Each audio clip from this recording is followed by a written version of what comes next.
এনেকুৱা এটা অসমৰ পৰিৱেশ আছিল যেতিয়া APSCৰ ৰিজাল্ট দিয়ে তেতিয়া ৰাতিপুৱাৰ পৰা গধূলিলৈকে টিভিত বহি লৈ মানুহে হিচাপ দিয়ে অমুক মন্ত্ৰীৰ খুলখালিয়েক অমুক MLAৰ ঘৈণীয়েক অমুক মন্ত্ৰীৰ ভতিজাক অমুকজন বিষয়াৰ খুলখালিয়েক এইবিলাক লিষ্ট ওলাইছিলে এইটো আছিল অসমৰ বাস্তৱ আৰু এই নিৰ্মাণ কোনে কৰিছিলে যেতিয়া আমাৰ অসমত কংগ্ৰেছ দলৰ চৰকাৰ আছিলে চাকৰিৰ এখন বজাৰ খুলি অসমৰ নৱ প্ৰজন্মক ধ্বংস আৰু হত্যাৰ ফালে লৈ গৈছিলে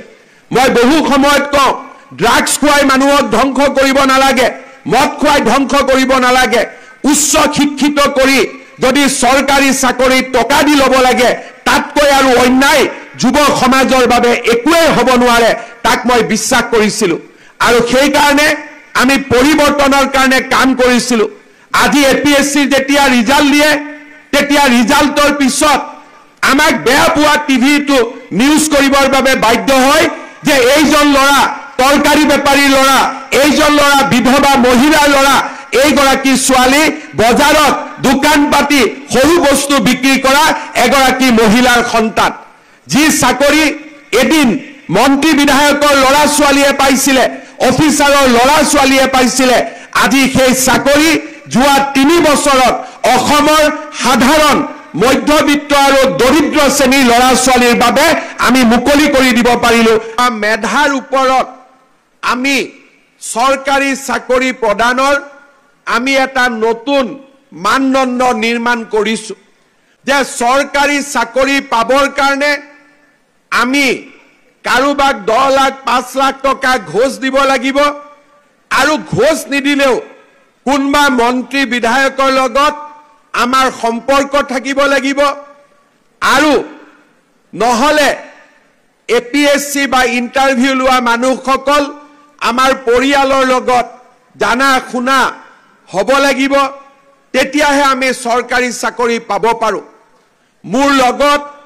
যিসকল মেৰিটত ল'ৰা ছোৱালী পাছ কৰিছিলে আৰু মই এৰি অহাৰ পিছতো যোৱা কেইবছৰমান আগলৈকে যিবিলাক ল'ৰা ছোৱালীয়ে সুন্দৰভাৱে কটন কলেজত মোৰ লগত পঢ়িছিলে তেওঁলোকক মই ভেঞ্চাৰ কলেজৰ প্ৰফেচাৰ হিচাপে গাঁৱে ভূঞে গলে আজিও লগ পাইছিলো অৰ্থাৎ চুকা ল'ৰা ছোৱালীৰ কাৰণে এটাই ৰাস্তা খোলা আছিলে মেজিষ্ট্ৰেট হ'ব নোৱাৰে DSP হ'ব নোৱাৰে চৰকাৰী চাকৰি পাব নোৱাৰে এছিষ্টেণ্ট মেনেজাৰ এছিষ্টেণ্ট ডিৰেক্টৰ হ'ব নোৱাৰে তৃতীয় আৰু চতুৰ্থ শ্ৰেণীও চাকৰি পাব নোৱাৰে তেওঁলোকে কি কৰিছিল নিজৰ গাঁৱলৈ ঘূৰি গৈছিলে গাঁৱত এখন LP স্কুল খুলিছিলে নহলে ME স্কুল খুলিছিলে আৰু নহলে কাখৰ কলেজখনত তেওঁলোকে নিজক বিনা বেতনত তেওঁলোকে প্ৰফেচাৰ বা শিক্ষকতাৰ জীৱন আৰম্ভ কৰিছিলে তাৰ পিছত এই চাকৰিটো ৰেগুলাৰৰ কাৰণে 20 বছৰ 30 বছৰ আন্দোলন কৰিছিল অসমৰ মেধাবী ল'ৰা ছোৱালীৰ জীৱন এই ধৰণে আগবাঢ়িছিল যেতিয়া অসমত কংগ্ৰেছৰ চৰকাৰ আছিল লাহে লাহে চাকৰি পোৱাটো আৰু টান হৈ গৈ থাকিলে এটা সময় আহিলে যে মেজিষ্ট্ৰেটৰ চাকৰি পাবৰ কাৰণে কংগ্ৰেছে এপইন্টমেন্ট কৰা APSCৰ চেয়াৰম্যান ৰাকেশ পালক যদি 1 কোটি টকা নিদিয়ে আমাৰ ল'ৰা ছোৱালীয়ে মেজিষ্ট্ৰেট চাকৰি পাব নোৱাৰে DSP চাকৰি পাব নোৱাৰে ইন্সপেক্টৰ অফ স্কুল বা তৃতীয় চতুৰ্থ বৰ্গৰ চাকৰিৰ দামো 10 লাখ 15 লাখ টকালৈকে বৃদ্ধি পাইছিল 2015 চনত যেতিয়া কংগ্ৰেছৰ লাষ্ট বছৰ আছিল সেই সময়ত চাকৰিৰ বজাৰত একোটা চাকৰিৰ মূল্য 1 কোটি টকালৈকে আগবাঢ়িছিল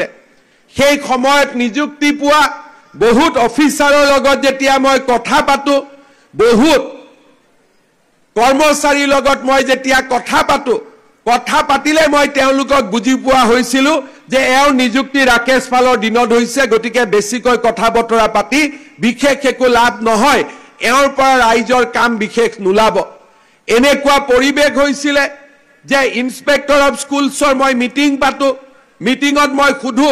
যে আপোনালোকে প্ৰত্যেক কথাতে টকা লৈ কিয় তেতিয়া মোক কয় যে স্যাৰ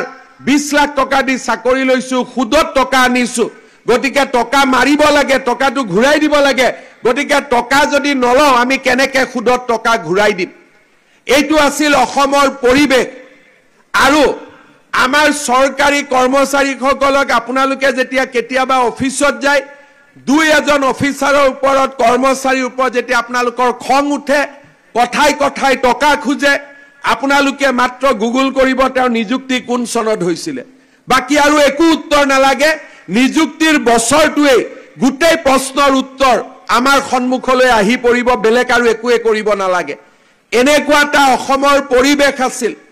যেতিয়া APSCৰ ৰিজাল্ট দিয়ে তেতিয়া ৰাতিপুৱাৰ পৰা গধূলিলৈকে টিভিত বহি লৈ মানুহে হিচাপ দিয়ে, অমুক মন্ত্ৰীৰ খুলখালিয়েক, অমুক MLA ঘৈণীয়েক, অমুক মন্ত্ৰীৰ ভতিজাক, অমুকজন বিষয়াৰ খুলখালিয়েক, এইবিলাক লিষ্ট ওলাইছিলে। এইটো আছিলে অসমৰ বাস্তৱ। আৰু এই নিৰ্মাণ কোনে কৰিছিলে? যেতিয়া আমাৰ অসমত কংগ্ৰেছ দলৰ চৰকাৰ আছিলে, চাকৰিৰ এখন বজাৰ খুলি অসমৰ নৱপ্ৰজন্মক ধ্বংস আৰু হত্যাৰ ফালে লৈ গৈছিলে। মই বহু সময়ত কওঁ, ড্ৰাগছ খুৱাই মানুহক ধ্বংস কৰিব নালাগে, মদ খুৱাই ধ্বংস কৰিব নালাগে। উচ্চ শিক্ষিত কৰি যদি চৰকাৰী চাকৰিত টকা দি ল'ব লাগে, তাতকৈ আৰু অন্যায় যুৱ সমাজৰ বাবে একোৱেই হ'ব নোৱাৰে, তাক মই বিশ্বাস কৰিছিলোঁ। আৰু সেইকাৰণে আমি পৰিৱৰ্তনৰ কাৰণে কাম কৰিছিলোঁ। আজি APSCৰ যেতিয়া ৰিজাল্ট দিয়ে, তেতিয়া ৰিজাল্টৰ পিছত আমাক বেয়া পোৱা টিভিটো নিউজ কৰিবৰ বাবে বাধ্য হয় যে এইজন ল'ৰা তৰকাৰী বেপাৰীৰ ল'ৰা, এইজন ল'ৰা বিধৱা মহিলাৰ ল'ৰা, এইগৰাকী ছোৱালী বজাৰত দোকান পাতি সৰু বস্তু বিক্ৰী কৰা এগৰাকী মহিলাৰ সন্তান। যি চাকৰি এদিন মন্ত্ৰী বিধায়কৰ ল'ৰা ছোৱালীয়ে পাইছিলে, অফিচাৰৰ ল'ৰা ছোৱালীয়ে পাইছিলে, আজি সেই চাকৰি যোৱা 3 বছৰত অসমৰ সাধাৰণ মধ্যবিত্ত আৰু দৰিদ্ৰ শ্ৰেণীৰ ল'ৰা ছোৱালীৰ বাবে আমি মুকলি কৰি দিব পাৰিলো। আৰু এই হৈছে পৰিৱৰ্তিত অসম, এইখনেই হৈছে নতুন অসম, এইখনেই হৈছে বিকশিত অসম। শ্ৰদ্ধাৰ ছাত্ৰ ছাত্ৰীসকল, এই কথা আজি মই কিয় উল্লেখ কৰিছো? আন্দোলনে আমাৰ জীৱন ধুনীয়া নকৰে। কাৰোবাৰ পৰা 2 টকা চান্দা তুলি বিহু পাতি অনুষ্ঠান পাতি অসমীয়া জাতিটো কেতিয়াও আগুৱাই যাব নোৱাৰে। অসমীয়া জাতি তেতিয়া আঁতৰি যাব, অসমীয়া জাতি তেতিয়া উন্নতিৰ চৰম শিখৰত গৈ উপস্থিত হ'ব, যেতিয়া আমাৰ ছাত্ৰ ছাত্ৰীসকলে শিক্ষাক জীৱনৰ আটাইতকৈ গুৰুত্বপূৰ্ণ ব্ৰড হিচাপে আমি মানি ল'ম, তেতিয়াই আমাৰ অসমখনৰ পৰিৱৰ্তন হ'ব। বহুতে বিশ্বাস কৰে যে আন্দোলন কৰি অসমৰ উন্নতি কৰিম। পৃথিৱীত এনেকুৱা এটা জাতি নাই যিটো জাতিয়ে আন্দোলন কৰি উন্নতি কৰিব পাৰিছে।